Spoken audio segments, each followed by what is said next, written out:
Welcome back to Making Records with Eric Valentine. That's me.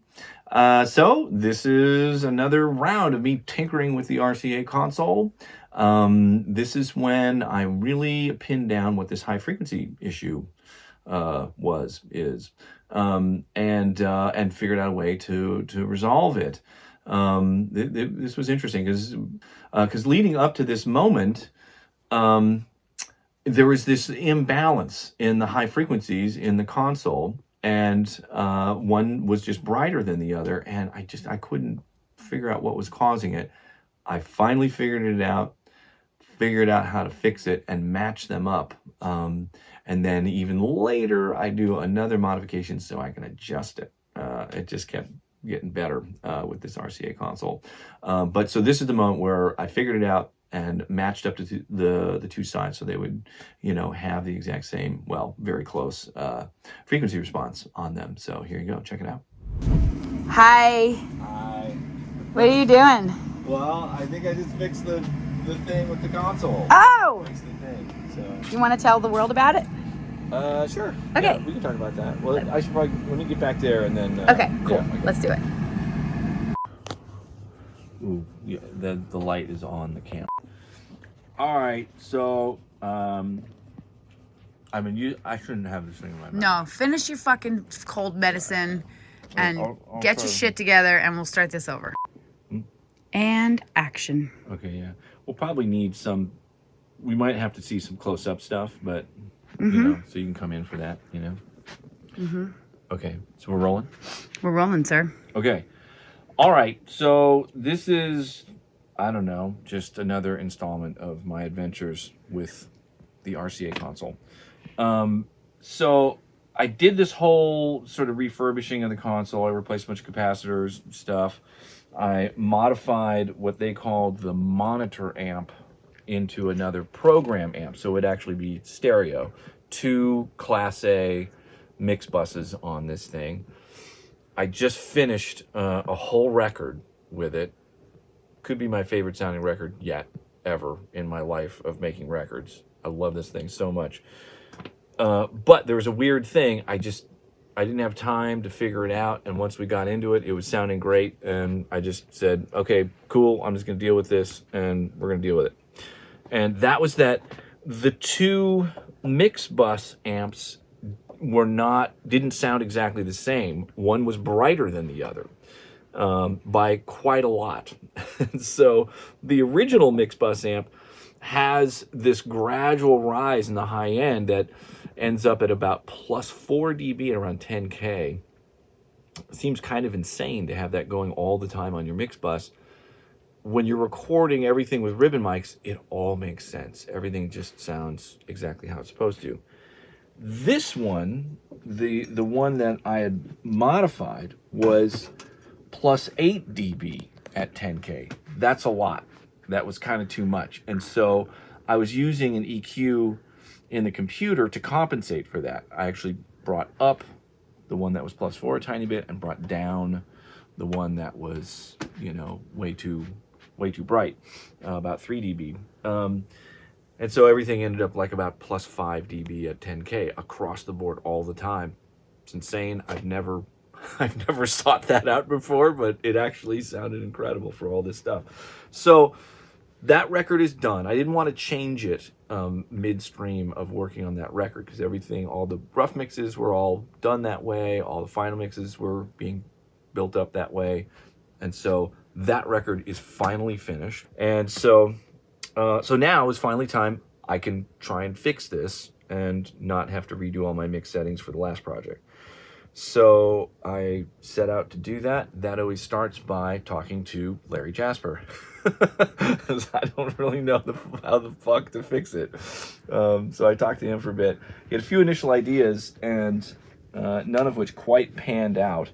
And it was odd because when the monitor amp was the original Class AB version, it also had that huge lift in the high end. So it seemed like it must be something outside of the amplifier itself, because even after I completely rebuilt this thing from the ground up, removed every component, redid the whole thing, all brand new capacitors, resistors, everything, copying the other program amp, that rise in the high end was still there. It's like it's got to be something external to the amplifier. So the first thing I tried was bypassing the summing network that assigns to it. I thought, maybe there's something in the summing network that might be causing this, but that wasn't the thing. I sent signal directly into the amp, bypassing the summing network. The high frequency thing was still there. Then Larry thought it could be some loading on the output. We looked for that. I basically disconnected the output, put my own wire on there, so there's nothing else between the output of this amplifier and the input to my computer for analyzing it. Same thing, the other amp was set up that way, and so then they would both be the same. Still, the difference in high frequency. So then I decided, well, maybe let's try and narrow it down. And so I got going with my oscilloscope over there and just started hooking up at the various stages of the amplifier. So the first stage, which is a 12 AY7, and you can just see the voltage difference between like 1K and 10K. And the first stage, they were the same. Hey, it's not happening there. And so then I got to the second stage. There's a 5879 tube in the second stage, and there it was, the difference. It was in the second stage. So that narrowed it down. And then Larry realized that the only thing that's in between the two is the actual volume control. There's a volume control on the front of this thing. And somebody had done a modification on this where they added some extra resistance in the volume control for both of these to get the range of adjustment down lower, because there's so much gain in these bus amps that, like the volume controls were sitting, like in the first quarter or third of their travel. So somebody made that change, and that additional padding there sort of exaggerated what the issue was. And the problem is that they have this old, I don't know if you can see this down here, this old gray wire. Old gray wire. So they use this old gray wire, this balanced wire, to hook up the volume attenuators for the bus amps. And this wire's 70 years old now, and they didn't really have a thing such as low capacitance wire back then. And so you can see the length of the wire that goes for the original bus amp or program amp. And then for this one, I've replaced it now, but they had a wire that came down like this, went all the way around, wrapped around the console, and then went up like that. It was almost 3 times as long. And so that wire was introducing a bunch of capacitance in between the first and second stages of the amplifiers. And that's what was causing it. So then it was the adventure of, okay, I like the sound of this one. Let's try and match to that. I took a chunk of Mogami wire, modern Mogami wire, which is low capacitance, and put it in there. And even though it was longer than this original short run, the high frequency boost disappeared entirely, gone, completely flat. And so, but that's not what I want. I want to match to this thing. So then I took out the original gray wire that was super long and cut a section of it and put that in. And that also did not have enough capacitance, so there wasn't enough of a rise. And so I had kind of a short piece and a long piece. And then I put the long piece in there. That was too much. Then I was going to start shaving it off. I got a little impatient and started doing, I'd have to desolder the wire from the attenuator, cut off a couple inches, and then see if I got close enough. It's soldered on right there. And so then in one of the rounds of doing that, I was getting impatient. I didn't power the thing down, and it sort of destabilizes the amplifier when you disconnect the attenuator, and I'm touching terminals with the soldering iron, grounding them and stuff. And so tell them what really happened. I blew up one of the tubes. So so then there was that. I had to figure that out.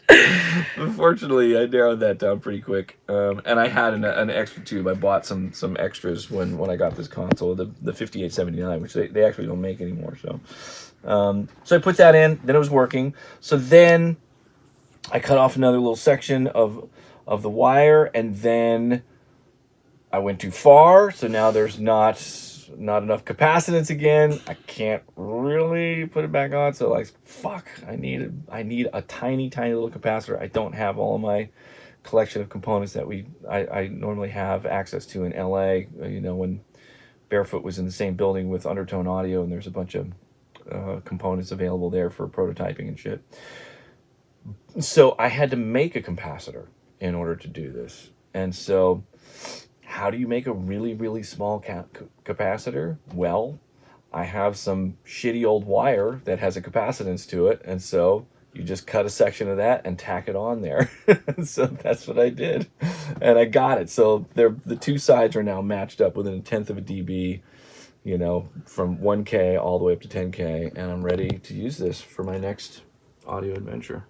It's going to be on to back to Nashville, and we're going to make a record with a band that I can't talk about yet. So there you go. Okay, so so obviously Grace was available to film this for me, and you know, whenever she's holding a camera, she is keeps me in line. I enjoy that.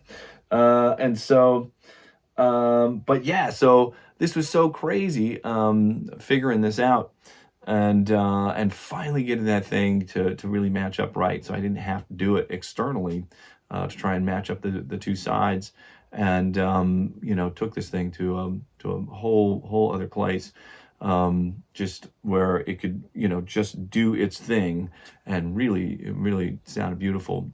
So, and at this point in the process, so everything would end up going through these pair of channels that are adding, you know, this broad sort of boost, you know, up around 10K, and it just sounded amazing on everything. And so, you know, just reduced the amount of EQing that I did on all the individual stuff, and you know, yeah, it's just a really musical sound, especially when I was using ribbon mics on everything. Definitely, you know, paired up beautifully with the kind of darker, warmer sound of all the ribbon mics. So so then, you know, further on down the road, I'll show you what I ended up doing, my dream scenario. Because so when I do the final, when I ultimately did final mixes for Nickel Creek and the final recalls for this other record, I did the modification where I could control how much of that, you know, high frequency boost was in there, so I could just kind of optimize it a little bit for each project, or each song even. So yeah, that will be in the future, and I will see you on the next episode, whatever it is. All right, bye.